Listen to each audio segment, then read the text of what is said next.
My next riddle is a story riddle from long, long ago about an ancient king. So here we go. I am ready. Are you guys ready to hear my riddle? All right, here it is. The second riddle. This is a story. It's based on a true story, although not all of it is true. Once upon a time, there was a king named Rudy the Hamster. He was out on a long journey and needed some water from McDonald's. I'm just kidding, there was no McDonald's back then. He needed some water, and so his troop came to the home of a woman, and he asked her for some water. She was poor, and she had no clean jugs or cups or glasses, and said, I cannot give you water, as I have nothing good for a king like you to drink out of. The king said, do not worry about it. We are thirsty, and we will drink out of anything. She found her nicest jug and filled it with fresh, cold well water for the king.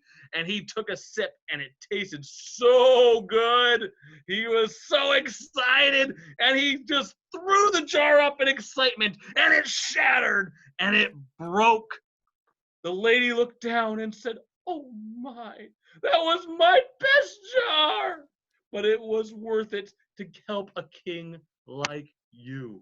The king was amazed, and he promised he would get her a better one and a challenge to go with it. After some time, the king one day ordered a soldier to carry to the maiden a new jar, one with an opening at the top, not much more than 1 inch across. The soldier's orders were to tell the maiden the jar was from the king, and that she was to put an entire pumpkin inside the jar. The soldier was also to tell the maiden that she should not break the jar under any circumstances.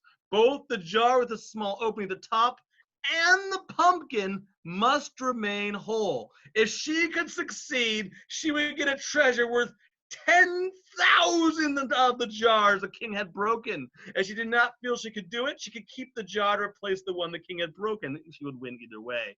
The maiden returned a message to the king and said she was certain she could do what his majesty had ordered, but that was task might take some time.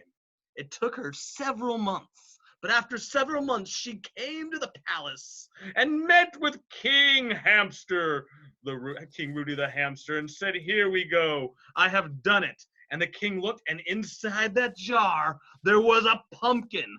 What more, he saw that both the jar and the pumpkin were completely undamaged. In his astonishment, he gave her jars made of gold, made of silver, and a whole palace to put those jars in and live in. Now, it's up for you to figure out, how did she do this? How did she get a pumpkin inside the jar